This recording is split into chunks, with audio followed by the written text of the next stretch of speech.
भगवते देवाय। ओम नमो भगवते वासुदेवाय। ओम नमो भगवते वासुदेवाय। ओम अज्ञानातिमिरान्धस्य ज्ञानञ्जनं शलाकया चक्षुरुन्मीलितं येन तस्मै श्रीगुरुवे नमः। श्रीचैतन्यमनोभीष्टं स्थापितं येन भूतले स्वयं रूप कदा मह्यं ददाति स्वपदान्तिकम्। वन्देऽहं श्रीगुरु श्रीयुतपदकमलं श्रीगुरून् वैष्णवांश्च श्रीरूपं साग्रजातं सहगण अन्वितं तं सजीवं साद्वैतं सावधूतं परिजनसहितं कृष्णचैतन्यदेवं श्रीराधाकृष्णपादान् सहगणललिता श्रीविशाखा अन्वितांश्च। हे कृष्ण करुणा सिन्धु दीनबन्धु जगत्पते गोपेश गोपिकान्त राधाकान्त नमस्तुते। तप्त कांचन गौरांगी राधे वृंदावनेश्वरी वृषभानुसुते देवी प्रणमामि हरिप्रिये। नमो विष्णुपादाय कृष्णपृष्ठाय भूतले श्रीमति भक्ति वेदांत स्वामिन् इति नामिने। नमस्ते सरस्वती देवे गौरवाणी प्रचारिणे निर्विशेषा शून्यवादी पश्चातदेशतारिणे। जय श्री कृष्ण चैतन्य प्रभु नित्यानंद श्री अद्वैत गदाधर शिवासादि गौर भक्तवृंद। हरे कृष्णा कृष्ण कृष्ण हरे हरे हरे रामा राम राम हरे हरे। हरे कृष्णा। सभी को श्रील प्रभुपाद जी के द्वारा श्रील प्रभुपाद जी की जय हो। हरे कृष्णा सभी को हरे कृष्णा। तो आज हम चौथे अध्याय पे पहुंच गए हैं जो कि ज्ञान योग कहलाता है। अभी तक आप बार बार ज्ञान की बातें सुन रहे थे कि ज्ञान, तो ज्ञान कौन सा ज्ञान है और ये क्यों आया है, इसका क्या लाभ है, ये कब आया, कैसे आया, ये सब बात हम लोग पढ़ेंगे। इसके पहले मैं जो आपकी ये 18 दिनों की यात्रा चल रही है भगवत गीता को समझने की, इसमें सबसे पहले मैं अपने आध्यात्मिक गुरु श्रील प्रभुपाद जी को नमन करती हूँ और श्री श्री राधा गोविंदा मंदिर इस्कॉन के अध्यक्ष और इस ऑनलाइन पाठ्यक्रम के जनक नमो निष्ठा दास प्रभु जी को, सभी शिक्षा गुरुओं को, सभी दीक्षा गुरुओं को, सबको नमन करती हूँ कि उन्होंने हमको ये योग्यता दी है, हमको ये सेवा दी है कि हम इस दिव्य ज्ञान को पढ़ पा रहे हैं। तो आप सभी भक्तों को भी पंचांग प्रणाम और हरे कृष्णा। ज्ञान योग, योग का अर्थ हम जान चुके हैं। योग का अर्थ जुड़ना होता है। जुड़ना किससे है? भगवान से जुड़ना है। भगवान से हम जुड़ेंगे जिस ज्ञान के द्वारा। अभी तक हमने जो अध्याय तीसरा पढ़ा था वो हमने कर्म के बारे में पढ़ा था। कर्म योग है तीसरा अध्याय।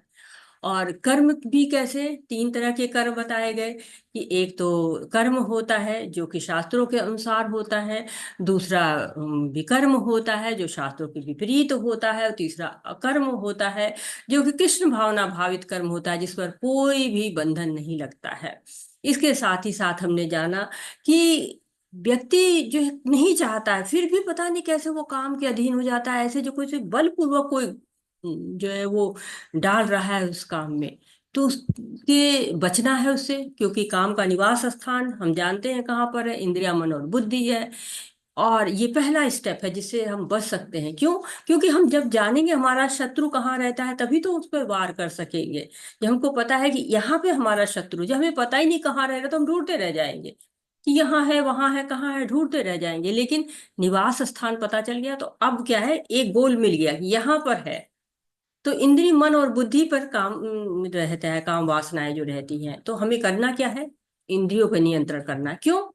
इंद्रियों पर क्यों नियंत्रण करना है? जो सबसे क्या होता है, कमजोर होता है, उसी पर नियंत्रण करते हैं ना। पहले कहते हैं पहले इस प्लेयर को आउट कर दो, कमजोर कमजोर को हटाओ, फिर बड़े वालों से लड़ लेंगे। वैसे मन और बुद्धि तो बहुत ही ज्यादा स्ट्रांग होते हैं, उनसे मुश्किल होता है। तो पहले इंद्रियों पे कंट्रोल चाहिए। जब इंद्रियों पे नियंत्रण हो जाता है तो फिर धीरे धीरे मन, जो इंद्रियों का स्वामी है, फिर बुद्धि है, सब पे नियंत्रण होने लगता है। लेकिन वो थोड़ा मुश्किल होता है। और तीसरा क्या है कि अपनी बुद्धि को दिव्य ज्ञान से प्रशिक्षित कर दो। जब दिव्य ज्ञान मिल जाएगा तो क्या होगा, हमें नियंत्रण हो जाएगा। अगर हमें पता चल जाता है, कहते हैं ना कि ज्यादा हमको मीठा नहीं खाना चाहिए, नहीं शुगर हो जाएगी, ज्यादा हमको ऑयल नहीं खाना चाहिए नहीं तो बीपी हो जाएगा, तो क्या होता है, हम कंट्रोल करने लगते हैं। वैसे जब हमको ज्ञान हो जाएगा, आध्यात्मिक ज्ञान हो जाएगा, तो फिर हम क्या करेंगे, हम भगवान की सेवा करेंगे। भगवान को प्राप्त करने के विधियां सोचेंगे, कैसे हम भगवान को प्राप्त करें। तो ये जो हमारा अध्याय है, ये ज्ञान योग है। इसको जो आचार्य हैं उन्होंने दिव्य ज्ञान कहा है। तो हम दो तरह की शिक्षा प्रणाली है हमारे यहाँ। एक भौतिक शिक्षा प्रणाली है जिसके द्वारा हम अपने जीविका को चलाते हैं। उसके लिए हम स्कूलों में एडमिशन लेते हैं, फिर कॉलेज में पहुंचते हैं, कोई प्रोफेशनल डिग्री लेते हैं या कोई बिजनेस खोलते हैं, और जिसके द्वारा हम अपनी दिनचर्या को चलाते हैं। और दूसरा क्या होता है, आध्यात्मिक ज्ञान होता है। आध्यात्मिक ज्ञान कहाँ से आता है? आध्यात्मिक ज्ञान हमें भगवान देते हैं। भगवान ने ही इस शिक्षा प्रणाली को शुरू किया हुआ है, आध्यात्मिक शिक्षा प्रणाली को, जिसके द्वारा हम इस जन्म मृत्यु जरा व्याधि से हम दूर हो सकते हैं। और हम भगवान के पास जा सकते हैं आध्यात्मिक ज्ञान के द्वारा। ये स्थायी समाधान है। क्योंकि जो भौतिक है तो क्या है, हमने एक घर बनाया, अगले जन्म में फिर उस घर टूट जाएगा, नया घर बनाना पड़ेगा। हमने इतनी डिग्रियां ली हैं, उस डिग्री को फिर दोबारा पढ़ना पड़ेगा। और उन डिग्रियों को पढ़ के क्या होगा, हम भौतिक जीवन में बहुत अच्छा, क्या कहते हैं, आहार निद्रा भय मैथुन, ये आवश्यकताएं हमारी पूरी हो जाती हैं। लेकिन जो आध्यात्मिक ज्ञान होता है, वो जीवन के जो हमारे मूल समस्या है उसको दूर करता है। तात्विक ज्ञान, ये जो है अध्याय की हम विषय वस्तु है। इस अध्याय में हम पढ़ेंगे तत्विक ज्ञान को, और बहुत ही महत्वपूर्ण है। भगवत गीता का इतिहास जानते हैं हम।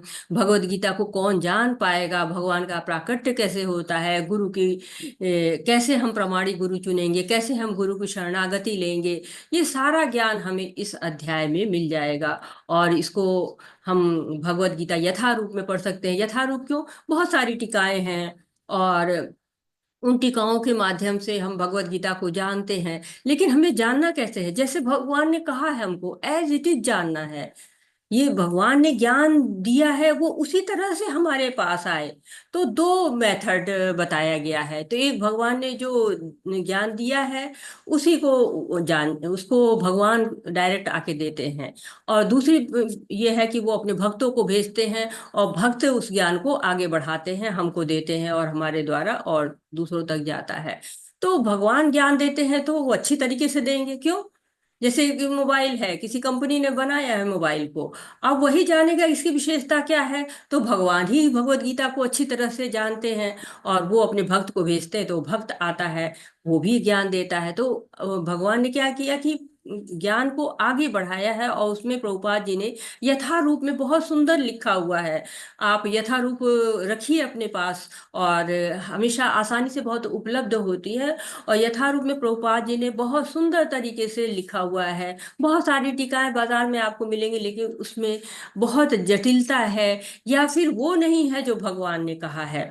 तो भगवत गीता यथारूप को पढ़िए। हम लोगों ने पढ़ा है, और हमें पता है प्रभुपाद जी परंपरा से उसी तरह से उन्होंने लिखा है जैसे कि भगवान हमको बताना चाह रहे थे। भगवान के बहुत बड़े भक्त हैं, और देखिए वो ऐसे भक्त हैं, उन्होंने हिप्पियों को भी हैप्पी बना दिया भगवत गीता भागवतम का ज्ञान देते के। इमं श्री भगवान उवाच इमं विवस्वते योगं प्रोक्तवाहनम् अव्ययम् विवस्वामनवे प्राह मनु इक्ष्वाके अब्रवीत। भगवान श्री कृष्ण ने कहा, मैंने इस अमर योग विद्या का उपदेश सूर्य देव विवस्वान को दिया, और विवस्वान ने मनुष्यों के पिता मनु को उपदेश दिया, और मनु ने इसका उपदेश इक्ष्वाकु को दिया।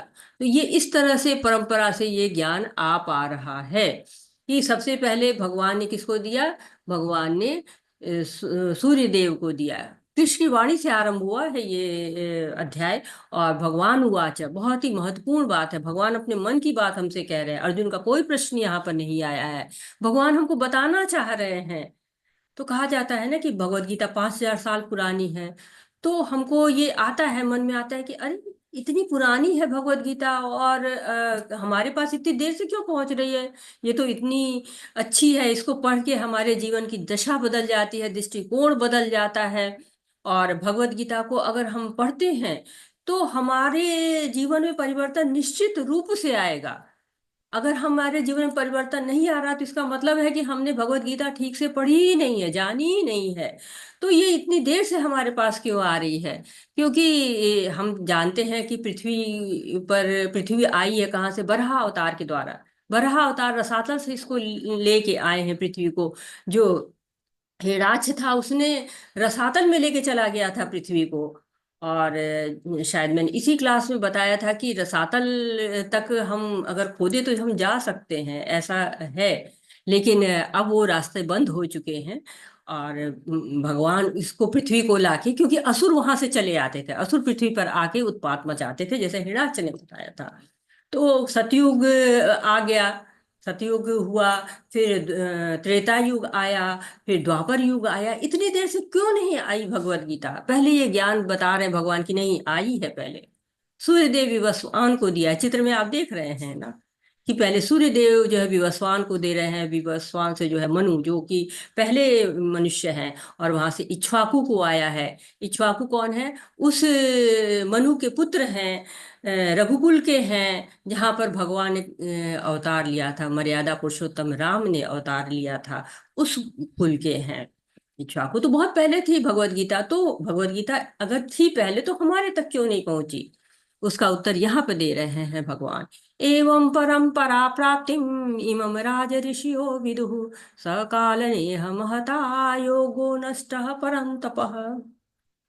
इस प्रकार यह परम विज्ञान गुरु परंपरा द्वारा प्राप्त किया गया, और राज ऋषियों ने इसी विधि से इसे समझा, किंतु कालक्रम में परंपरा छिन्न हो गई, अतः यह विज्ञान यथारूप में लुप्त हो गया लगता है। तो ये लुप्त हो गया है, आप ये नहीं कह सकते हैं कि नहीं ये तो नष्ट हो गया है। नहीं, ये दिव्य ज्ञान है, नष्ट तो हो ही नहीं सकता, लुप्त हो गया। तो एक बात और भी भगवान बता दे रहे हैं कि ज्ञान चाहे लेंगे कहाँ से, ज्ञान को कैसे प्राप्त करेंगे? परंपरा से प्राप्त करेंगे। पहले राज ऋषियों को भी इस ज्ञान दिया जाता था परंपरा से। और राज ऋषि कौन होते हैं? जो राजा भी होते हैं, ऋषि भी होते हैं। राजा तो होते ही राज का चलाते हैं, लेकिन ऋषियों सा जीवन व्यतीत करते रहते हैं। जैसे सूर्य देव थे विवस्वान, वो भी जो है राज ऋषि थे। अर्जुन भी क्या है, राजकुमार भी हैं, भक्त भी हैं। परीक्षित भी राजा भी थे और भक्त भी थे। इक्ष्वाकु भी राजा थे, भक्त थे। राजा जनक वो भी जो है वो भक्त भी थे, राजा थे। तो इनको राजाओं को क्यों ज्ञान दिया गया? क्योंकि राजा क्या होता है, पूरा राज्य संभालता है, प्रतिनिधि होता है वो। तो कहते हैं ना, जैसी राजा वैसे ही प्रजा हो जाती है। क्यों? प्रजा जो है फॉलो करती है। आप देखिए कि नेता लोग जो करप्ट होते हैं तो जनता भी करप्ट होने लगती है। अगर अधिकारी करप्ट होता है तो उसके नीचे अधीन के कर्मचारी भी करप्ट होते हैं। अगर वो ईमानदार होते हैं तो नीचे के लोग भी ईमानदार हो जाते हैं। हमने पढ़ा है तीसरे अध्याय में, यथेत आचरति श्रेष्ठ तत्त देव तरोजनः। जैसा जैसा महापुरुष श्रेष्ठ लोग आचरण करेंगे, सामान्य लोग उसी का अनुसरण करेंगे। राजा भक्ति करेगा, प्रजा भी भक्ति करेगी। लेकिन कहते हैं काल शक्ति जो है वो काल शक्ति बहुत ही प्रबल है भगवान की। एक जो है भगवान की ही शक्ति है, प्रबल बहुत ज्यादा है। तो काल के प्रभाव से ज्ञान लुप्त हो गया, ये शाश्वत ज्ञान लुप्त हुआ है। लेकिन इसका कारण भी था कि लोग अपने मनोधर्म से अपनी सुविधा के अनुसार समझने लगे थे। गुरु परंपरा से नहीं ज्ञान जा रहा था। तो क्या था, ज्ञान गलत लोगों तक पहुंच जाएगा अगर ज्ञान परंपरा से नहीं होगा। अपने अपने इच्छा के अनुसार, मनोधर्म के अनुसार अगर उसका वर्णन होता चला जाएगा तो फिर ज्ञान क्या होगा, उसमें मिलावट हो जाएगी, यथारूप नहीं रह जाएगा। तो भगवान ने चार परंपरा को ज्ञान दिया हुआ है। एक लॉर्ड ब्रह्मा, ब्रह्म संप्रदाय, उसके जो आचार्य हैं माधवाचार्य हैं, हम इसी परंपरा से आते हैं। और श्री लक्ष्मी हैं, इनका संप्रदाय है। यहाँ पे रामानुजाचार्य जो है वो इसके आचार्य हैं। और ये रुद्र संप्रदाय है जो लॉर्ड शिवा का है, और इसके विष्णु स्वामी इसके आचार्य हैं। और ये चार कुमार जो ब्रह्मा के मानस पुत्र हैं, उनका संप्रदाय है। और ये निम्बकाचार्य जी इसके जो है वो आचार्य हैं। तो ये चारों परंपरा से, किसी भी परंपरा से जुड़ के ज्ञान को प्राप्त किया जा सकता है। ये परंपरा यहाँ से आ रही है, कृष्ण से शुरू हो रही है। और यहाँ पे देखिए 22वें नंबर लॉर्ड चैतन्य है, जिन्होंने हरे कृष्णा महामंत्र का घर घर प्रचार किया था। बहुत उन्होंने प्रचार जगह जगह जाके हरे कृष्ण महामंत्र के बारे में लोगों को बताया था। क्यों? क्योंकि कलयुग में नाम आधार है। नाम से ही हम कलयुग से हम कलयुग से पार पा सकते हैं। और जो प्रभुपाद है, इनका 32 नंबर पे नाम है।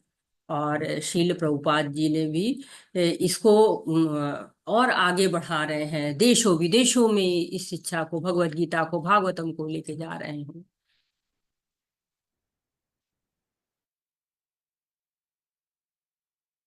तो यहाँ पर हम ब्रह्मा जी का जीवन देख सकते हैं कि ब्रह्मा जी का जीवन क्यों बता रहे, क्योंकि ब्रह्मा जी सबसे पहले जीव हैं जो इस पृथ्वी पर जो सबसे पहले आए हैं। ब्रह्मा जी जीव हैं। तो ब्रह्मा जी की आयु के बारे में बताया कि ब्रह्मा जी ने 50 वर्ष पूरे कर लिए हैं और 51वां वर्ष उनका चल रहा है। तो यहाँ पर हम देख रहे हैं कि एक चार्ट बताया गया है कि इसमें 4 युग आप देख रहे हैं। कलयुग है, फिर यहाँ से शुरू करते हैं, सतयुग है, फिर त्रेता युग है, फिर द्वापर है, फिर कलयुग है। ये कलयुग जो है वो 432,000 का होता है। इससे दुगना जो है द्वापर युग होता है, 864,000 फिर उससे भी जो है वो कहते हैं 3 गुना होता है। त्रेता युग 1.296 मिलियन ईयर्स वन। और फिर आपको सतयुग है 1.728 मिलियन ईयर्स, उससे 4 गुना होता है। तो इस तरह से जो है वो 4 और 3 7 8 9 1 10। तो जब आप कलयुग में 10 का गुणा कर देंगे तब जाके एक दिव्य युग निकलता है। एक दिव्य युग होगा।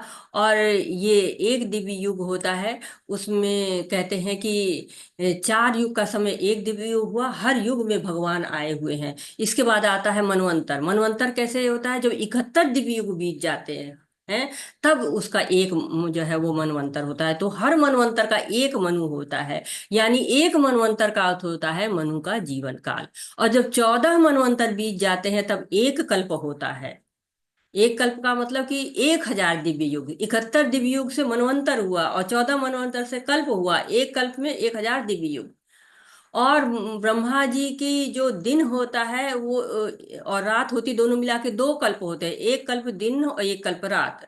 तो ब्रह्मा जी की आयु 100 वर्ष की होती है। सोचिए कितनी लंबी आयु हमको लग रही है कि ब्रह्मा जी की। समझना ही मुश्किल है, इतना मुश्किल है। कैसे समझ पाए, कैसे हम सोच पाए कि इतनी लंबी आयु है ब्रह्मा जी की।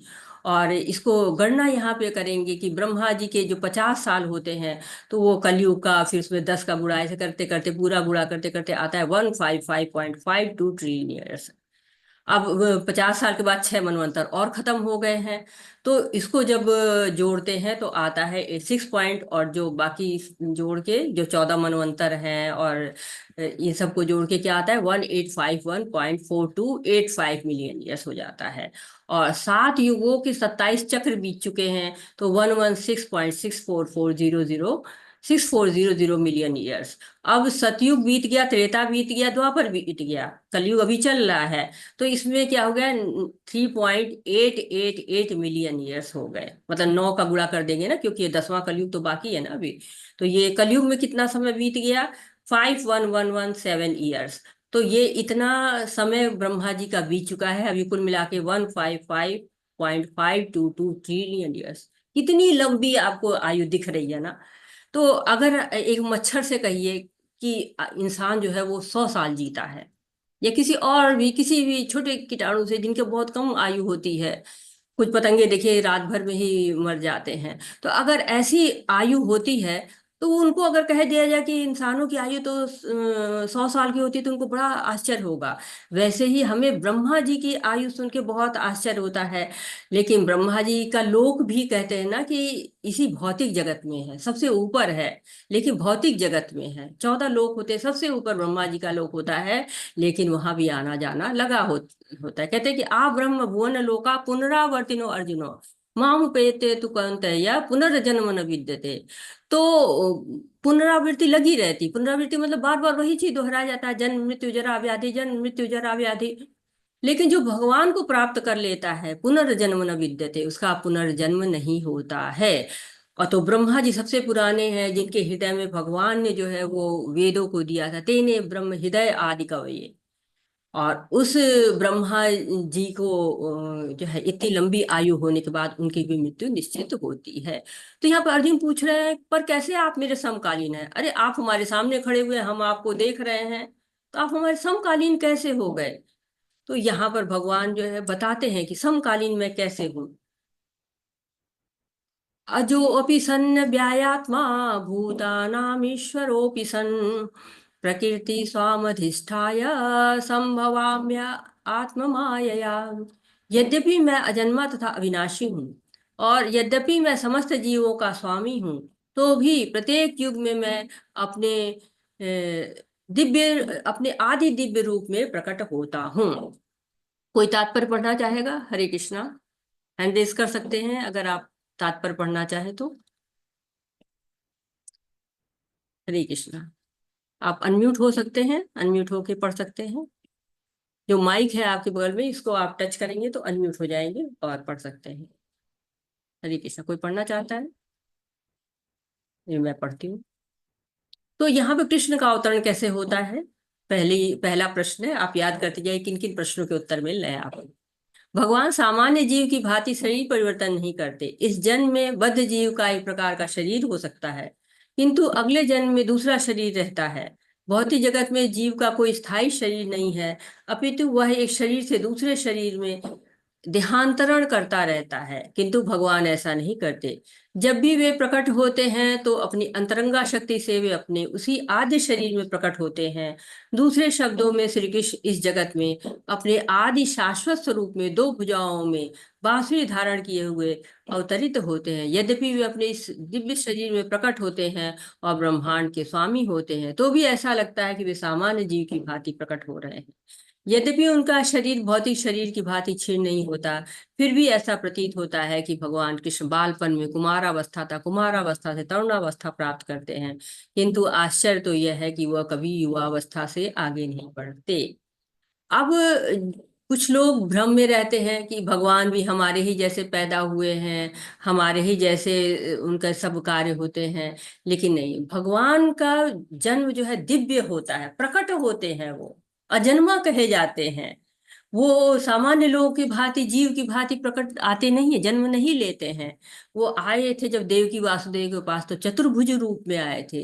जब वो प्रार्थना करते हैं कि आप बालक रूप में आ जाइए, तब वो बालक रूप में आते हैं और नंद बाबा से कहते हैं कि तुम मुझे ले जाके छोड़ आओ वहां पे। क्या कहते हैं, वासुदेव जी से कहते हैं कि तुम मुझे नंद बाबा के यहाँ छोड़ के आओ। और वासुदेव जी जाते हैं। और देखिए उनकी, आपको जब भी देखेंगे आप उनको, तो हमेशा नव यौवन से बने रहते हैं। उनके शरीर में वो जो छह परिवर्तन हमारे अंदर होते हैं वो नहीं होते हैं। तो बहुत अंतर होता है। भगवान कहते हैं अद्वैतम अच्युतम अनादि अनंत रूपम पुराण पुरुष न यौनाचा, हमेशा नए से रहते हैं। वैदेश दुर्लभ दुर्लभम आत्मभक्तो गोविंद आदि पुरुषम तम हम भजामी। ब्रह्मा जी प्रार्थना कर रहे हैं। तो हमारा शरीर क्षीण होता है, भगवान का शरीर क्षीण नहीं होता। हमारा जन्म मृत्यु होता है, भगवान का नहीं होता है। उनका अविभाव और तिरोभाव होता है। और वो कहते हैं कि हम एकदम साधारण रूप में आते हैं। हम अपने माता पिता नहीं चुन सकते हैं, समय नहीं चुन सकते हैं, प्लेस नहीं चुन सकते हैं। लेकिन भगवान क्या होता है, भगवान समय भी चुनते हैं, स्थान भी चुनते हैं, और सब कुछ, माता पिता भी चुनते हैं, सब कुछ वो चुनते हैं। तो भगवान दिव्य है, सर्वज्ञ है, शाश्वत है, अजन्मा है, अविनाशी है। जितनी भी प्रशंसा की जाए भगवान की, वो कम ही है। अभी हमने जो है वो जाना था कि भगवान का अवतरण कैसे होता है। अब हम क्या जान रहे हैं? अब हम जान रहे हैं कि कब होता है। तो कैसे, फिर कब? यदा यदा हि धर्मस्य ग्लानिर्भवति भारत, अभ्युत्थानं धर्मस्य तदात्मानं सृजाम्यहम्।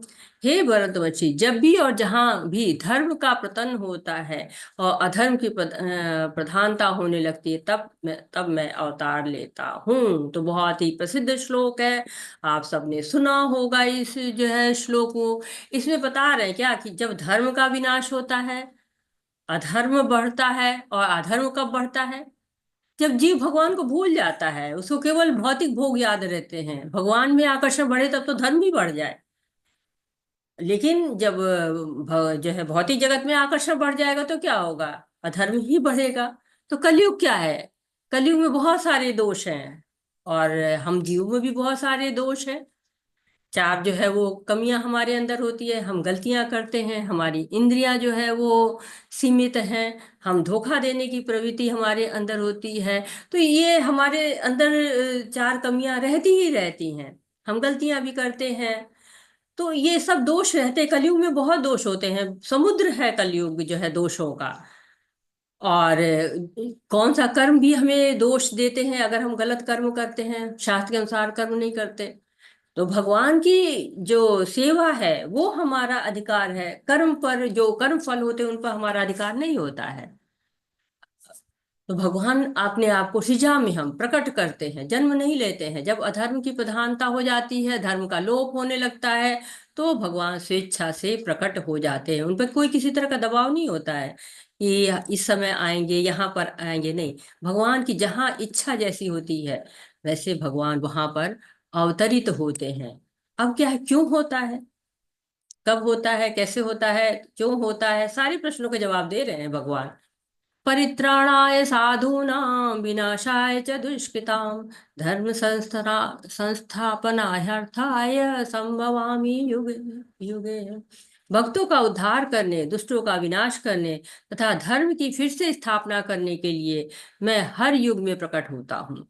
भगवान के ऐसे अनेक अनुचर हैं जो असुरों का संहार करने में सक्षम है, किंतु भगवान तो अपने उन निष्काम भक्तों को तुष्ट करने के लिए विशेष अवतार लेते हैं जो असुरों द्वारा निरंतर तंग किए जाते हैं। असुर भक्त को तंग करता है, भले ही उसका सगा संबंधी क्यों न हो। यद्यपि प्रहलाद महाराज हिरण्यकश्यप के पुत्र थे, किंतु तो भी वो अपने पिता द्वारा उत्पीड़ित है। इस प्रकार कृष्ण की माता देवकी यद्यपि कंस की बहन थी, किंतु उन्हें तथा उनके पति वासुदेव को इसलिए दंडित किया गया क्योंकि उनसे कृष्ण को जन्म लेना था। अतः भगवान कृष्ण मुख्यतः देवकी का उद्धार करने के लिए प्रकट हुए थे, कंस को मारने के लिए नहीं। किंतु ये दोनों कार्य एक साथ संपन्न हो गए। अतः यह कहा जाता है कि भगवान भक्ति का उद्धार करने तथा दुष्ट असुरों का संहार करने के लिए विभिन्न अवतार लेते हैं। अब देखिए प्रहलाद को, उनके पिता ही उनको कितना जो है पीड़ित कर रहे हैं। अभी कम से कम हम आपको कोई इस तरह पीड़ित तो नहीं कर रहा अपना कि नहीं नहीं आप भक्ति मत करो, फिर भी हम भक्ति नहीं कर रहे हैं। तो क्या है, ये हमारे अंदर कुछ कमी है। हमको अपने भगवान के प्रति वो श्रद्धा, वो प्रेम विकसित करना है जिसके द्वारा हम भक्ति कर सकें। तो भगवान क्यों आते हैं? परित्राणाय साधूनां, जो भक्तों का उद्धार करने के लिए। उनको लीलाएं दिखाते हैं, प्रसन्नता देते हैं, क्योंकि भक्त जैसे भगवान को प्रसन्न करना चाहते हैं, भगवान भी भक्तों के लिए जो है वो हमेशा सारे जतन करते हैं। विनाशाय च दुष्कृताम, दुष्टों का नाश करने के लिए और धर्म की स्थापना करने के लिए, तीन काम जो है करने के लिए, तीन उद्देश्य है भगवान के आने का। तो भगवान दुष्टों का नाश तो सेकेंडरी है, प्राइमरी है कि भक्तों को प्रसन्न करना चाहते हैं। दुष्टों का नाश तो वो कर सकते थे, किसी को भेज देते, भूकंप आ जाता कितने लोग चले जाते, आंधी आ जाती कितने लोग चले जाते, आप पेपर से पढ़ते रहे, आंधी आ गई इतने लोग गए, अभी भूकंप आ गया इतने लोग गए, एक बिल्डिंग गिर गई इतने लोग गए। तो दुष्टों को तो किसी तरह भी मार सकते हैं भगवान, लेकिन मुख्य उनका जो होता है कि प्रसन्न करना भक्त को। जैसे भगवान नरसिंह के रूप में प्रहलाद को प्रसन्न करने के लिए आए थे, सबरी का, अहिल्या का, सबका उद्धार के लिए, वन में जो साधु थे उनका उद्धार करने के लिए राम बनकर आए थे। कृष्ण बन के आए तो देवकी का, वासुदेव का, यशोदा का, नंद का, वृंदावन के वासियों का, गोप गोपियों का, सबको जो है वो आनंद प्रदान करने के लिए आए। तो भगवान को जन्म लेने की आवश्यकता तो नहीं थी, प्रकट होने की कोई आवश्यकता नहीं थी, परंतु अयोध्या वासियों को, गोकुल वासियों को, वृंदावन वासियों को, ब्रजवासियों को, सबको आनंद देने के लिए आए। नहीं तो वो तो क्या है, एक तो खंबे से भी प्रकट हो जाए, कहीं से भी प्रकट हो जाए, उनको जो है भगवान की लीला है। कहते हैं ना कि भगवान की लीलाएं ऐसी हैं, बहुत मधुर हैं, सुनते रहिए, श्रवण करते रहिए, कभी कभी मन ही नहीं भरता। कृष्ण को जानने का क्या लाभ है? अब लाभ भी बता रहे हैं भगवान के, मुझे जान के क्या मिलेगा तुम्हें? जन्म कर्म च मे दिव्यम एव यो वेति तत्त्वतः त्यक्ता देह पुनर्जन्मा नेति मामेति सो अर्जुन। हे अर्जुन, जो मेरे अविभाव तथा कर्मों की दिव्य प्रकृति को जानता है, वह इस शरीर को छोड़ने पर इस भौतिक संसार में पुनः जन्म नहीं लेता, अभी तो मेरे सनातन धाम को प्राप्त होता है। अब लाभ भी पता चल गया कि उनके जन्म भी दिव्य है, कर्म भी दिव्य है। और जब ये हम जान जाते हैं, उनकी दिव्यता जान जाते हैं, तो हम भगवान की सेवा करना शुरू कर देते हैं। क्योंकि किसी की भी अगर हम जान जाते हैं कि वो इतना अच्छा है, इतना उसके अंदर गुण है, इतनी उसकी पावर है, शक्ति है, तो हम उसके गुणगान करने लगते हैं, उसकी सेवा करने लगते हैं। जब हम भगवान के बारे में जान जाए कि इतने दिव्य हैं भगवान, तो फिर हम उनकी सेवा करना शुरू करेंगे। और जब सेवा करना शुरू करेंगे तो क्या होगा, हमारा हमारा भगवत धाम की प्राप्ति अवश्य ही हो जाएगी। क्योंकि भगवत धाम की प्राप्ति भक्ति से ही होती है। और सनातन धाम है, शाश्वत धाम है वो भगवान का। तो भगवान को जानता कौन है? जो कि पाप से रहित होता है, मोह से रहित होता है। जानता है भगवान जो है वो अजन्मा है, सारे लोकों के स्वामी भी है। कहते हैं, यो माम जन्मनाद च वेति लोक महेश्वरम असमूढ़ समर्थेषु सर्व पापे प्रमुच्यते। तो पाप रहित होना, मोह रहित होना, ये जब होता है तो भगवान को जान लेना कि हाँ वो हर लोक की स्वामी है, जन्मा है, ये समझ में आना शुरू हो जाता है। अब भगवान बता रहे हैं कि हमारे बीच में और भगवान के बीच में अंतर क्या है। वैसे तो बहुत सारी चीजें हैं और बहुत सारी चीजें हम जानते भी हैं। अगर आप कोई बताना चाहता है तो बता भी सकता है। हरे कृष्णा, हम में और भगवान में क्या अंतर है? कोई बताना चाहता है? तो कृष्ण का स्वरूप आध्यात्मिक है और हमारा स्वरूप अस्थाई है। भगवान दिव्य है, आध्यात्मिक है। हमारे क्या, हमारे अंदर 6 परिवर्तन होते रहते हैं। जन्म होता है, जन्म से लेकर मृत्यु तक, और मृत्यु के बाद समाप्ति। तो अस्थाई है, भगवान क्या, स्थाई है, शाश्वत है। हम माया द्वारा नियंत्रित होते हैं, कृष्ण है माया के नियंत्रक। तो भगवान माया को अपने अधीन करके चलते। देवी हेषा गुणमयी मम माया दुरातया, भगवान की माया है, भगवान के अधीन है। लेकिन हम क्या है, कठपुतली की तरह, जैसे कठपुतलियां नचाती है ना डोरी के साथ, वैसे हम नाचते रहते। सतोगुण रजोगुण तमोगुण की डोरियां बंधी हुई हैं और वो हमको नाच नचाती रहते। कहते हैं ना कि माया की धुन पे हम नाचते रहते हैं। माया महाठगिनी हम जानी, ठगती रहती है हमको। ये यथा माम प्रपद्यन्ते तास्तथैव भजाम्यहम् मम वर्तमानुवर्तन्ते मनुष्या पार्थ सारसः। जिस भाव से सारे लोग मेरी शरण ग्रहण करते हैं, उसी के अनुरूप मैं उन्हें फल देता हूँ। हे पार्थ, प्रत्येक व्यक्ति सभी प्रकार से मेरे पथ का अनुगमन करता है। कोई एक भक्त कृष्ण को परम स्वामी के रूप में चाह सकता है, दूसरा अपने सखा के रूप में, तीसरा अपने पुत्र के रूप में, और चौथा अपने प्रेमी के रूप में। कृष्ण सभी भक्तों को समान रूप से उनके प्रेम की प्रगाढ़ता के अनुसार फल देते हैं। तो 5 प्रकार के प्राथमिक रस होते हैं। एक तो होता है सबसे पहले माधुर्य रस, वात्सल्य रस, दास्य रस, साख्य रस और शांत रस। और जो उनके वो होते हैं, भक्त होते हैं, उनके साथ किसी भी रस के साथ जुड़ जाते हैं। और जो प्रेम की प्रगाढ़ता होती है, चाहे वो किसी रूप में भी होती है, तो भगवान क्या करते हैं, भगवान हमको जरूर जो है वो उसी भाव से चाहना शुरू कर देते। जिस रूप में याद करें, प्रेमी के रूप में, पति के रूप में, सखा के रूप में। जैसे नंद यशोदा, देव की वासुदेव पुत्र के रूप में बहुत चाहते थे, अर्जुन सखा भाव से बहुत जुड़ते थे। जब भगवान कंस के दरबार में पहुंचते थे, जब कंस बुलाते हैं उनको, वहां पर जो माताएं हैं उनको पुत्र के रूप में देख रही हैं, युवतियां प्रेमी के रूप में देख रही हैं, कई पुरुष उनको पुत्र के रूप में देख रहे हैं, कुछ मित्र भाव में देख रहे हैं, और जो असुर है ना, उनको साक्षात मृत्यु का दर्शन हो रहा है।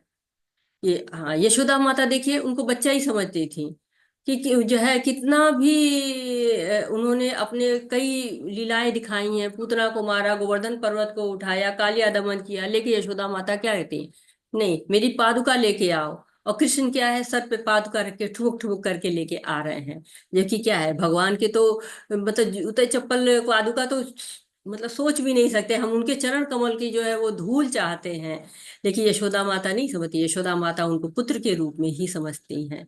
तो ये जो भाव होता है, ये भक्त का भाव होता है, भगवान उसकी लीला में खो जाते हैं। इस संसार में मनुष्य सकाम कर्मों में सिद्धि चाहते हैं, फलस्वरूप वे देवताओं की पूजा करते हैं। निसंदेह इस संसार में मनुष्यों को सकाम कर्म का फल शीघ्र प्राप्त होता है। इस जगत में देवताओं के विषय में भ्रांत धारणा है, और विद्वता का दंभ करने वाले अल्पज्ञ मनुष्य इन देवताओं को परमेश्वर के विभिन्न रूप मान बैठते हैं। वस्तुतः ये देवता ईश्वर के विभिन्न रूप नहीं होते, किंतु वे ईश्वर के विभिन्न अंश होते हैं। ईश्वर तो एक है, किंतु अंश अनेक है। ईश्वर एक है, ईश्वर परमः कृष्ण सच्चिदानंद विग्रह अनादिरादि गोविंद सर्व कारण कारण। तो भगवान क्या है? सर्व कारण कारणम है, और ऐसा यहाँ पर बताया गया है। तो भगवान कहते हैं कि इस संसार में मनुष्य सकाम कर्मों से सिद्धि चाहते हैं। सकाम कर्म कौन से होते हैं? जो कि कोई ना कोई लालच होता है, थोड़ा सा भले भगवान के अनुसार ही कार्य करते हैं, लेकिन कुछ भोग चाहिए, भौतिक जीवन का ही प्रबंध करते हैं। किसी को संतान चाहिए, किसी को पत्नी चाहिए, किसी को पति चाहिए, किसी को नौकरी चाहिए, किसी को मकान चाहिए। लेकिन ये वरदान कैसे होते हैं? नश्वर होते हैं, भौतिक होते हैं। क्यों? भौतिक अगर डिमांड होगी तो फिर भौतिकता ही तो आएगी। भौतिकता तो हमेशा ही अशाश्वत है, नश्वर है। तो भगवान से मांगना क्या चाहिए? भगवान से ऐसी चीज मांगनी चाहिए जो शाश्वत हो, क्योंकि भगवान दे रहे हैं। तो ऐसी चीज, साधारण चीज क्यों मांगनी? अगर कोई हमको पूरे जो है वो अपनी पासबुक लेके बैठा हो, चेकबुक लेके बैठा हो, हमसे 100-200 रुपये मांगे तो क्या होगा? ये तो हमारी जो है बुद्धिमानी नहीं होगी। चातुर्वर्ण्यमयाशिष्टम गुणकर्म विभागश तस्य कर्तारमपि मां विद्य कर्तारम अव्ययम। प्रकृति के 3 गुणों से संबद्ध कर्म के अनुसार मेरे द्वारा मानव समाज के 4 विभाग रचे गए। यद्यपि मैं इस व्यवस्था का शिष्टा हूँ, किंतु तुम यह जान लो, मैं इतने पर भी अव्यय अकर्ता हूँ। तो जो वर्णाश्रम है, चातुर्वर्ण, जो 4 वर्ण भगवान ने बनाए हैं, वो किस पे बनाए? गुण और कर्म के आधार पर बनाए हैं। ये ऐसा नहीं कि जो ब्राह्मण के घर में जन्म लेगा वो ब्राह्मण कहलाएगा, नहीं। गुण और कर्म होने चाहिए। कैसे जो है गुण और कर्म होंगे? जिसके द्वारा ही निर्धारित तो होता है कि वो कार्य कौन सा, किस जो है वर्ण में रहता है। तो ये भेद क्यों हुआ है? लोगों का कल्याण करने के लिए। हाँ, ये बात अलग है कि कुछ लोग इस व्यवस्था का दुरुपयोग भी करने लगते हैं, लेकिन ऐसा नहीं है कि जैसे विवाह बंधन है तो बहुत प्योर बंधन है, किसी का विवाह नहीं चलता है, तो ये इसका अर्थ थोड़ी ना है कि लोग विवाह न करें। वर्णाश्रम धर्म इसलिए बना हुआ है कि लोग उसका पालन करते करते, अपना जो उसके गुण है उसके अनुसार पालन करते करते विष्णु को संतुष्ट करें। ऐसा विष्णु पुराण में कहा गया है। बड़ी सुंदर व्यवस्था की है। जैसे लेकिन भगवान उसके अधीन नहीं होते हैं। जैसे राजा होता है ना, वो नियम बनाता है, सरकार जो है क्या करती है? नियम बनाती है, और जो है, लेकिन वो उसके बंधन में नहीं रहते हैं। राजा के जो है वो उन नियमों के बंधन में नहीं रहता। इसी तरह भगवान क्या है? भगवान वर्णाश्रम से परे हैं। ये उन्होंने बनाए हैं, लेकिन उसकी वो जो वर्णाश्रम वो उनके अधीनता में कार्य करता है, भगवान उसके अधीनता में कार्य नहीं करते हैं। भगवान ये 4 वर्ण, 3 गुण, सारे 4 आश्रम सबसे परे हैं। भगवान किसी भी तरह के विभाजन से ही परे हैं, और जो उनको साधारण समझता है वो बहुत भूल करता है। न मा कर्माणि लिम्पन्ति न मे कर्मफले स्पृहा इति मायोभिजानाति कर्मभिर्न सबध्यते। मुझ पर किसी कर्म का प्रभाव नहीं पड़ता, न ही मैं कर्म फल की कामना करता हूँ। जो मेरे संबंध में इस सत्य को जानता है वह कभी कर्मों के पाश में नहीं बंधता है। तो कर्मों का विज्ञान यहाँ पे बताया गया है, कर्मों का विधान समझाया गया है कि सब भगवान ने बनाया है, लेकिन भगवान इसमें बंधते नहीं हैं। भगवान से परे होते हैं। जैसे उदाहरण के तौर पर मकड़ी होती है, घरों में आप मकड़ी देखते हैं, जाला बनाती है, उसमें बहुत सारे छोटे छोटे कीट पतंगे आते हैं, उसमें फंस जाते हैं। लेकिन मकड़ी क्या है? मकड़ी आराम से चलती रहती है। जैसा लगता है ना कि कोई बड़ी अच्छी सड़क बनी हुई हो, उस पर जा रही हो, बिल्कुल किसी हाईवे पे जा रही हो, कोई लेन, अपनी लेन पकड़ के आराम से चलती रहती है, आराम से विचरण करती रहती है। लेकिन समय आता है जब तो उस मकड़ी अपने जाले को खुद ही निकल जाती है। वैसे ही भगवान क्या करते हैं? पाल सृष्टि बनाते हैं, फिर पालना करते हैं, और फिर उसको लिप्त नहीं होते, उसमें प्रलय आ जाता है और सारी सृष्टि फिर भगवान में ही समा जाती है। तो इस तरह से भगवान की ये व्यवस्था है। प्राचीन काल में समस्त मुक्त आत्माओं ने मेरी दिव्य प्रकृति को जान करके ही कर्म किया। अतः तुम्हें चाहिए कि उनके पद चिन्हों का अनुसरण करते हुए अपने कर्तव्य का पालन करो। मनुष्य की दो श्रेणियां हैं, कुछ के मनों में दूषित विचार भरे रहते हैं और कुछ भौतिक दृष्टि से स्वतंत्र होते हैं। कृष्ण भावनामृत इन दोनों श्रेणियों के व्यक्तियों के लिए समान रूप से लाभप्रद है। जिनके मनों में दूषित विचार भरे हैं, उन्हें चाहिए कि भक्ति के अनुष्ठानों का पालन करते हुए क्रमिक शुद्धिकरण के लिए कृष्ण भावनामृत को ग्रहण करें, और जिनके मन पहले ही ऐसी अशुद्धियों से स्वच्छ हो चुके हैं, वे उसी कृष्ण भावनामृत में अग्रसर होते रहें, जिससे अन्य लोग उनके आदर्श कार्यों का अनुसरण कर सकें और लाभ उठा सकें। तो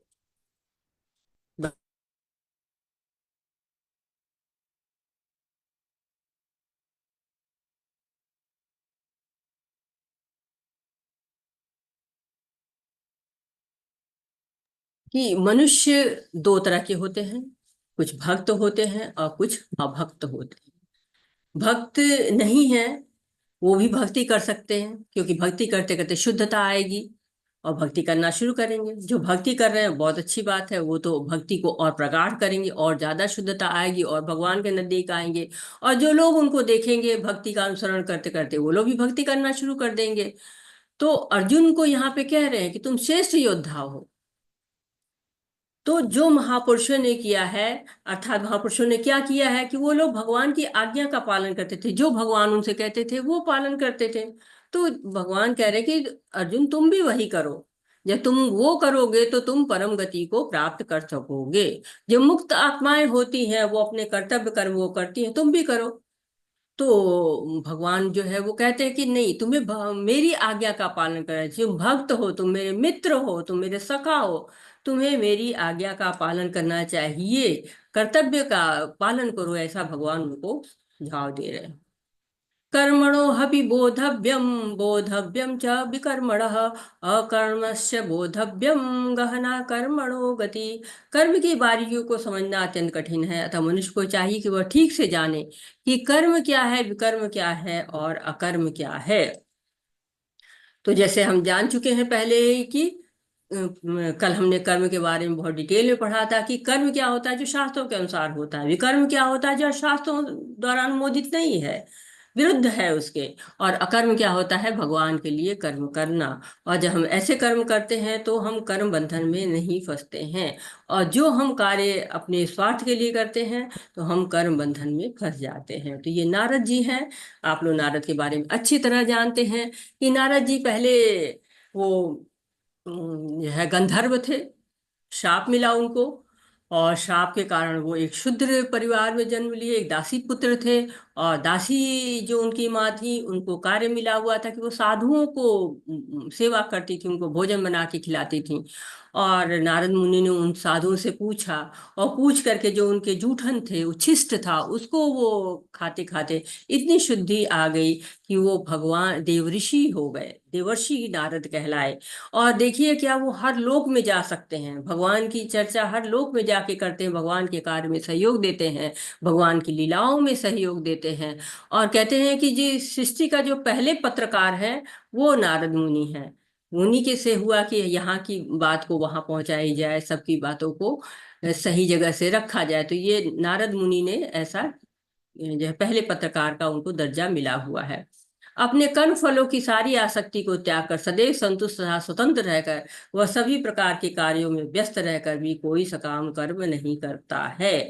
तो भगवान यहाँ पे बता रहे हैं कि जो भक्त होता है वो जो भी कर्म करता है वो भगवान को समर्पित कर देता है। जो भी कर्म करता है, अगर कर्म को भगवान को समर्पित कर दिया जाए तो कृष्ण भावना भावित कर्म हो जाता है। जीविका के लिए तो देखिए शरीर के निर्वाह के लिए कुछ ना कुछ तो करना पड़ेगा, तभी तो हम अपनी दैनिक दिनचर्या को चला सकते हैं। भोजन है, सब चीजें जो भी आवश्यकताएं भौतिक जगत में होती हैं, उन सभी आवश्यकताओं के लिए हमें कोई कर्म करना पड़ेगा। लेकिन जब उस कर्म से हमें आसक्ति हो जाती है, तब क्या होता है, हमें वो कर्म बंधन लगता है। लेकिन भगवान के को अर्पित कर दे अपने कर्म को, तो फिर क्या हो जाए, बंधन मुक्त हो जाते हैं। जैसे चित्र में देख रहे हैं कि जो व्यक्ति है वो मंदिर बनाने में सहयोग कर रहा है, उसको मंदिर बनाना आता है, घर बनाना आता है, तो वो मंदिर के कार्य में चल रहा है, मंदिर बना रहा है, तो क्या हो, ये कर्म हो गया आपको भगवान के लिए हो गया। तो हमें जो भी कार्य आता है या जो भी हम कार्य कर रहे हैं, चाहे भौतिक जगत के लिए कर रहे हैं, चाहे आध्यात्मिक के लिए कर रहे हैं, सारे कार्यों को हमें भगवान को समर्पित कर देना चाहिए। जो व्यक्ति कृष्ण भावनामृत में पूर्णतया लीन रहता है, उसे अपने आध्यात्मिक कर्मों के योगदान के कारण अवश्य ही भगवत धाम की प्राप्ति होती है, क्योंकि उसमें हवन भी आध्यात्मिक होता है और हवि भी आध्यात्मिक होती है। तो हवन तो आध्यात्मिक होता ही है, हम कोई भी हवन करते हैं तो आध्यात्मिक होता है। जो उसमें डाला जाता है उसको हवि कहते हैं, वो भी आध्यात्मिक होती है। क्यों? उस बहुत जब हम कोई यज्ञ करते हैं तो उसमें हर चीज का महत्व होता है, हर चीज आध्यात्मिक होनी चाहिए, तभी वो यज्ञ संपन्न होता है। अन्यथा क्या होगा? यज्ञ दूषित हो जाएगा। अगर हम ऐसे चीजों को अर्पित करेंगे जो कि नहीं करना चाहिए तो यज्ञ दूषित हो जाएगा। इसलिए हमको कृष्ण भावना भावित जब हम कर्म करते हैं, भगवान के लिए कोई आध्यात्मिक कर्म करते हैं, तो हमें आध्यात्मिकता के साथ करना चाहिए। चाहे कितनी भी विषम परिस्थितियां होती, भगवान के लिए कार्य करना चाहिए। जो भी हम कार्य कर रहे हैं भगवान के लिए करें। और जैसे प्रभुपाद जी ने किया था कि विदेश चले गए, कोई पैसा नहीं, शरीर भी जीर्ण हो चुका, जो है काफी उम्र 70 साल की उम्र हो गई थी, लेकिन जाके उन्होंने भक्ति का संस्कार सबके अंदर डाला, मंदिर बनवाए, 12 साल के अंदर 108 मंदिरों का निर्माण कर दिया। तो क्यों? क्योंकि लोग भगवान को जाने, भगवान से भक्ति करें और मंदिरों में आके शुद्ध होएं, अपने भगवान का हरि नाम कीर्तन करें। इनमें से कुछ विशुद्ध ब्रह्मचारी श्रवणादि क्रियाओं तथा इंद्रियों को मन पर नियंत्रण रूपी अग्नि में स्वाहा कर देते हैं, तो दूसरे लोग नियमित गृहस्थ इंद्र विषयों को इंद्रियों की अग्नि में स्वाहा कर देते हैं। तो यहाँ दो तरह के लोगों को दिखाया गया है। ये ब्रह्मचारी लोग हैं, बैठ के भगवान का श्रवण कीर्तन कर रहे हैं, ये गृहस्थ हैं। लेकिन दोनों क्या कर रहे हैं? दोनों अपनी इंद्रियों पर नियंत्रण कर रहे हैं, मन पर नियंत्रण कर रहे हैं। और उनकी क्या है, जो है अग्नि में क्या डाल रहे हैं? जो इंद्रियों के भोग की जो वृत्ति है उसको डाल रहे हैं। इंद्रियां शुद्ध कर रहे हैं, आपके कानों से जो है वो भगवान के बारे में सुन रहे हैं, जीवा से कीर्तन कर रहे हैं। तो किसी भी आश्रम में रह के, किसी भी वर्ण में रह के भगवान की भक्ति की जा सकती है। ये यहाँ पर दिखाया गया है।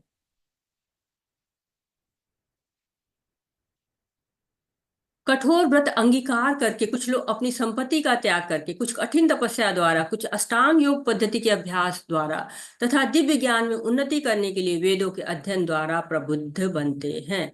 तो यहाँ पर बताया जा रहा है कि कठोर तपस्या करके भी हम कुछ लोग करते हैं, जो कठोर तपस्या के द्वारा या अपनी संपत्ति को त्याग करके, जैसे जड़ भरत ने अपनी सारी संपत्ति को त्याग दिया था इन्होंने। यहाँ पे ध्रुव है, ध्रुव जो है कठिन तपस्या की थी बहुत ज्यादा। हिरण्यकश्यपु है, इन्होंने अपने शरीर को देखिए कितना जो है वो तप करके कर लिया है। और साथ ही साथ जैसे कि ये संदीपन मुनि है, जो है कृष्ण और बलराम इनके पास जाके अध्ययन कर रहे हैं। तो इन्होंने ब्रह्मचर्य का जो है वो जीवन धारण किया, ये भी तप कर रहे हैं, तो इन्होंने अपनी संपत्ति का त्याग कर दिया हुआ है।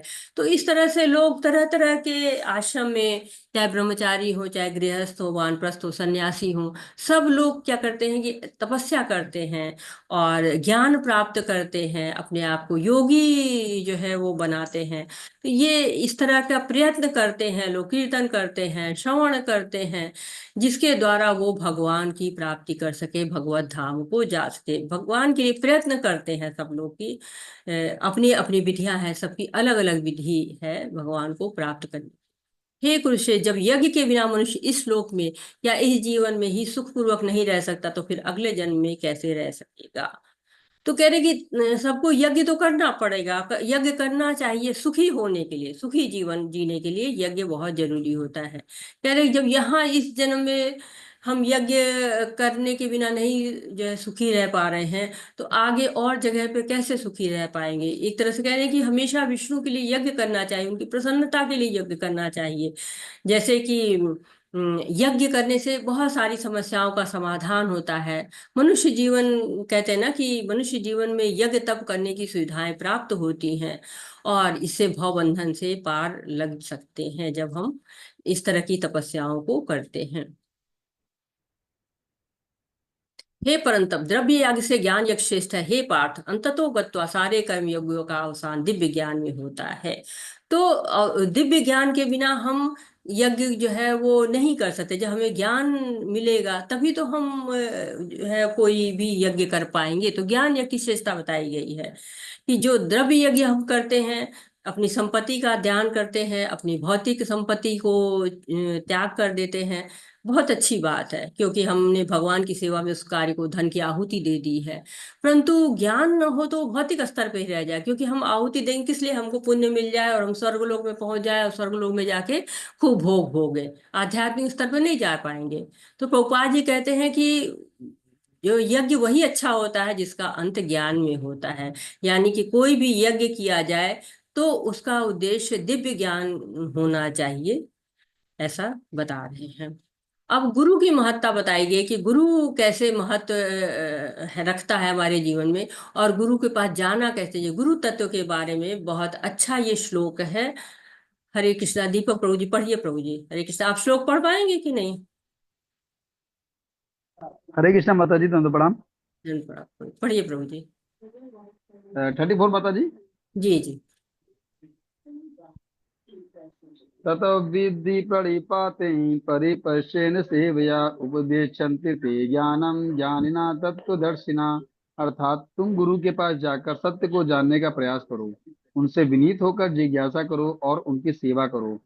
स्वरूप सिद्ध व्यक्ति तुम्हें ज्ञान प्रदान कर सकते हैं, क्योंकि उन्होंने सत्य का दर्शन किया है। हरे कृष्णा माता जी। हरे कृष्णा प्रभु जी, बहुत बहुत धन्यवाद। तो ये गुरु के जो प्रामाणिक गुरु के पास कैसे जाना चाहिए, गुरु तत्व का एक तरह से जो है श्लोक है, बहुत सुंदर श्लोक है। और करना क्या है? ऐसा है नहीं कि हम गुरु के पास जाए तो पूरे अकड़ के जाएं और हमारे पास ढेर सारी जो है वो कहते हैं अहंकार हो, घमंड हो। कि पहले तो हमें श्रद्धा होनी चाहिए, गुरु के प्रति शरणागति होनी चाहिए, गुरु के प्रति समर्पण होना चाहिए।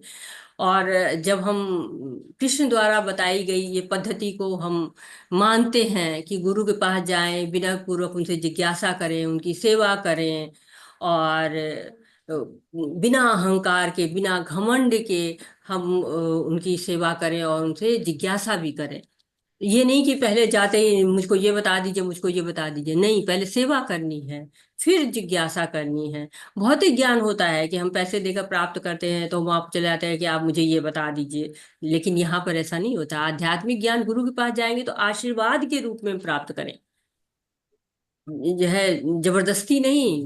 गुरु प्रसन्न करिए गुरु को, जब वो आशीर्वाद के रूप में आपको ज्ञान देंगे।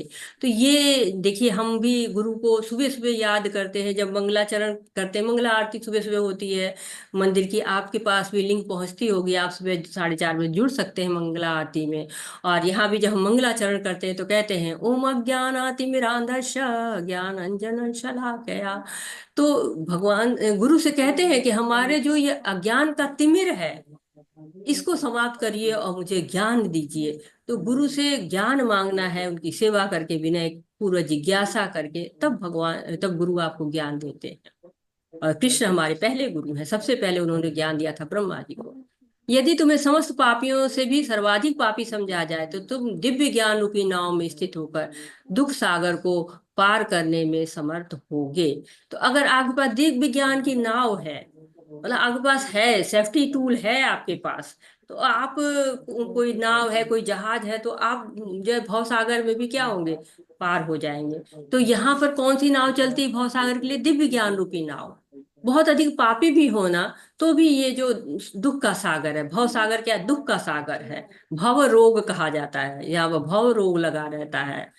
तो जो सागर होता है, आप देखिए कि इतना विशाल होता है, बड़े अच्छे अच्छे तैरने वाले भी डूब जाते हैं, जीवन को बचाना बहुत ही मुश्किल हो जाता है।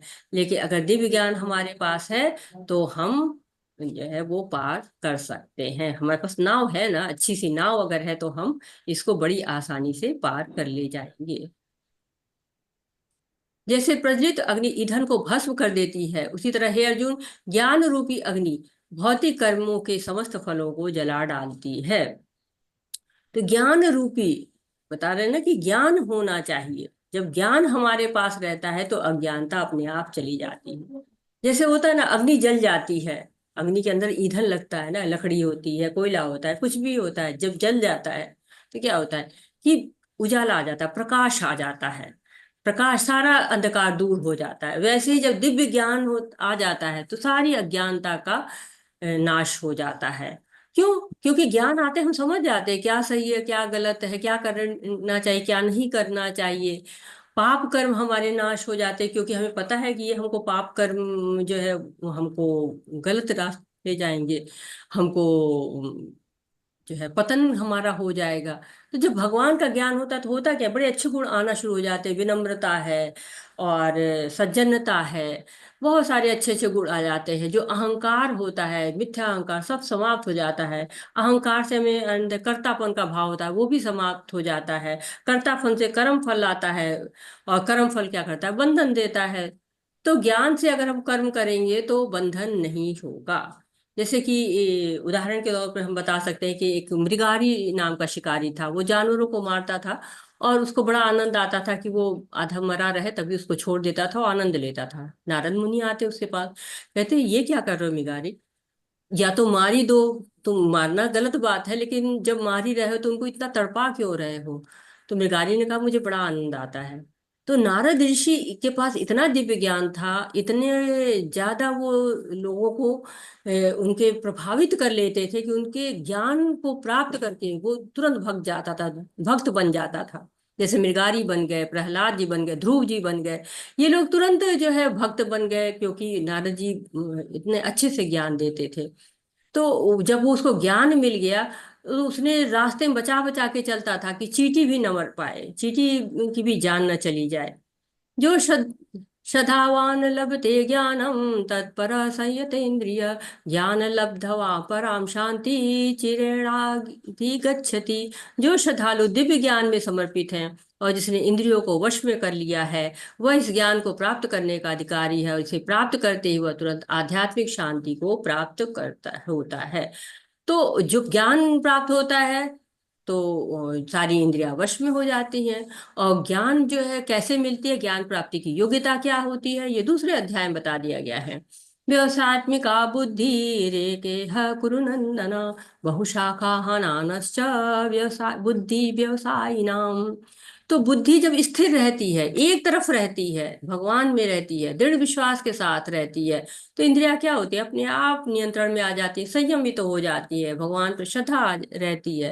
तो कहते हैं कि श्रद्धावान लभते ज्ञानम, जब श्रद्धा होती है तो उसको ज्ञान का लाभ प्राप्त होता है, और जब ज्ञान मिलता है तो आध्यात्मिक शांति मिलती है, ऐसा भगवान बता रहे हैं। पढ़िए प्रभु जी, हरे कृष्णा। हरे कृष्ण माता जी, कहाँ से? यही 41 41। दिख रहा है ना आपके? जी जी जी जी माता जी। ग्रंथ है हाँ, माता जी, मेरे पास ग्रंथ है। योग संन्यस्त कर्माणम ज्ञान संन्यस्त संशयम आत्मवंतम न कर्माणि निबध्रंति धनंजया। अर्थात जो व्यक्ति अपने कर्म फलों का परित्याग करते हुए भक्ति करता है और जिसके संशय दिव्य ज्ञान द्वारा विनष्ट हो चुके होते हैं, वही वास्तव में आत्मपरायण है। आत्मपरायण है, हे धनंजय। वह कर्मों के बंधन से नहीं बनता। हरि बोल माता जी, हरे कृष्ण। हरे कृष्णा। तात्पर्य पढ़िए प्रभु जी। तात्पर्य जगतगुरु शिल प्रपात जी द्वारा, जगतगुरु स्वामी शिल प्रपात की जय। जो मनुष्य भगवत गीता की शिक्षा का उसी रूप में पालन करता है जिस रूप में भगवान श्री कृष्ण ने दी थी, तो वह दिव्य ज्ञान की कृपा से समस्त संशयों से मुक्त हो जाता है। पूर्णतः कृष्ण भावना भावित होने के कारण उसे श्री भगवान के अंश रूप में अपने स्वरूप का ज्ञान पहले ही हो जाता है। अतएव निस्संदेह वह कर्म बंधन से मुक्त है। हरे कृष्ण माता जी, हरि बोल। हरे कृष्णा प्रभु जी, धन्यवाद। तो भगवान ने अध्याय का आरंभ ज्ञान योग से किया, कि ज्ञान योग, ज्ञान जो है वो कहाँ था, कैसे आया, और परंपरा के बारे में बताया। फिर प्रमाणिक गुरु ही ज्ञान दे सकता है ये बताया, ज्ञान की महिमा बताई, ज्ञान प्राप्त कौन कर सकता है, कैसे कर सकता है। अब यहाँ पर निष्कर्ष जो है वो बता रहे हैं कि प्रमाणिक गुरु की सेवा करनी चाहिए, उसका अनुसरण करना चाहिए, इंद्रियों को संयमित करना चाहिए। जिस रूप में भगवान ने दिया है, बताया है, उसी रूप में हमको परंपरा के द्वारा प्राप्त करना चाहिए। दो तरह से परम जो है वो हम ज्ञान को प्राप्त कर सकते हैं, एक आरोही मेथड होता है, एक अवरोही। तो आरोही मेथड भौतिक संसार वाला होता है, प्ले ग्रुप से सीधे हम धीरे धीरे ऊपर बढ़ते हैं। और अवरोही यानी कि ऊपर से नीचे की तरफ। तो हम जो ये ज्ञान प्राप्त करते हैं परंपरा से अवरोही माध्यम से प्राप्त करते हैं, कि पहले कृष्ण जी ने जो है वो बताया ब्रह्मा जी को, ब्रह्मा जी से नारद जी को, ऐसे इस परंपरा से आते आते हम तक ये ज्ञान पहुंच रहा है। और ये ज्ञान हमको बता रहा है कि इसके द्वारा हम इंद्रियों को संयमित कर सकते हैं, भगवान की सेवा में लगा सकते हैं, कर्म फल से हमारी आसक्ति समाप्त हो जाएगी, सारे संशय हमारे समाप्त हो जाएंगे, और कर्म बंधन हमको नहीं लगेगा, आत्म स्वरूप को प्राप्त होंगे, हमारा आत्म साक्षात्कार हो जाएगा। तो ये पूरी एक तरह से भगवान ने हमको दिव्य ज्ञान का पूरा जो है वो समेट कर बता दिया हुआ है। अतः तुम्हारे हृदय में अज्ञान के कारण जो संशय उठे उन्हें ज्ञान रूपी शस्त्र से काट डालो। हे भरत, तुम योग से समन्वित होकर खड़े हो जाओ और युद्ध करो। बिल्कुल निष्कर्ष आ गया है कि ये सारे, और साथ ही साथ क्या हो रहा है, अगले अध्याय का एक नींव भी पड़ती जा रही है कि अज्ञान के बादल छाए, हटा दो इनको, दिव्य ज्ञान मिल गया तुम्हें, अब ये सब अज्ञान समाप्त हो जाएगा। और दिव्य ज्ञान है क्या? तो पहली बात है कि भगवान के बारे में जाना, जन्म कर्म च मे दिव्यम। तो भगवान अजन्मा है, शाश्वत है, सनातन है। और दूसरी बात है कि भगवान की जो भक्ति है वही सारी समस्याओं का समाधान है। भगवान जो है स्पष्ट रूप से निर्देश दे रहे हैं कि अज्ञान से मुक्ति पालो, भगवान के लिए कर्म करो। और भगवान के लिए कर्म क्या है? युद्ध करो। भगवान बिल्कुल स्पष्ट आदेश दे रहे हैं कि भगवान युद्ध करो, भगवान के लिए युद्ध करिए आप। अब हमको प्रभुपाद जी जो है वो कुछ सारांश में बता रहे हैं, और उसको हम पढ़ते हैं। पढ़िए प्रभु जी।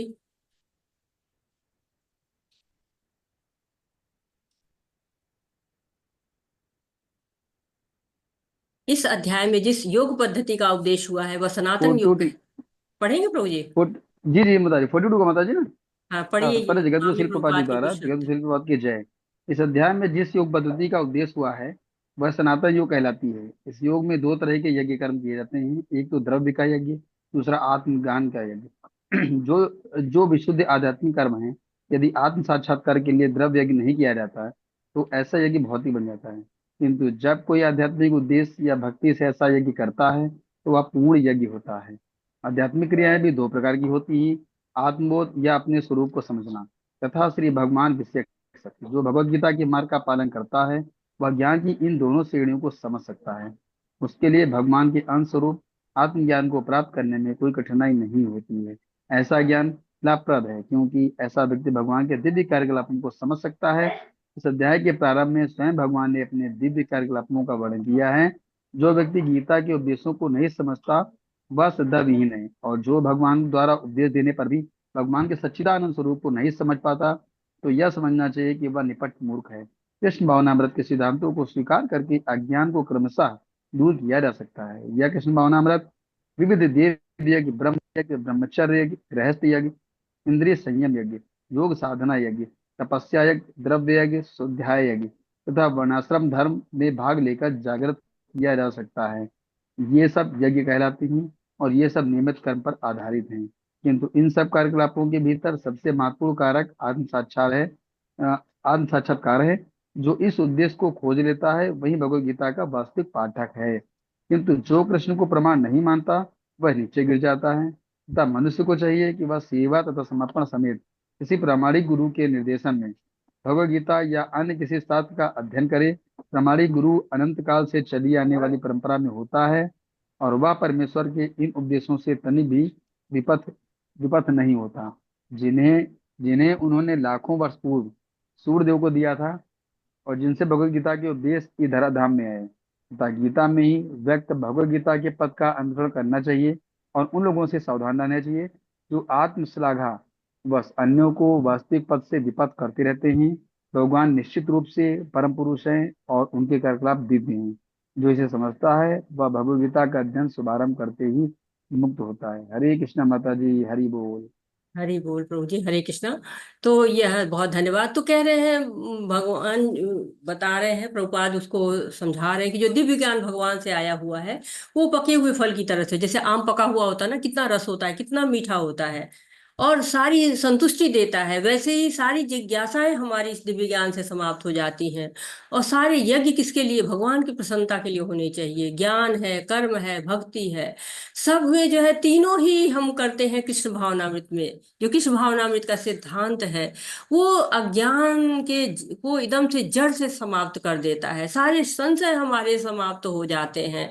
और भगवान कहते हैं ना कि तुम जैसी इच्छा करोगे मुझे वो तुम प्राप्त करोगे। भोग चाहोगे भोग मिलेगा, मुक्ति चाहोगे मुक्ति मिलेगी, भगवान की सेवा चाहोगे तो वो भी मिलेगा। ये यहाँ पर बताया गया कि दिव्य ज्ञान जो है वो श्रद्धा से आता है। जैसी बुद्धि होगी वैसे ही कार्य हम करेंगे। तो ज्ञान रहने से हमारी बुद्धि सही जगह पे होती है, सही तरह से क्या कार्य करती है।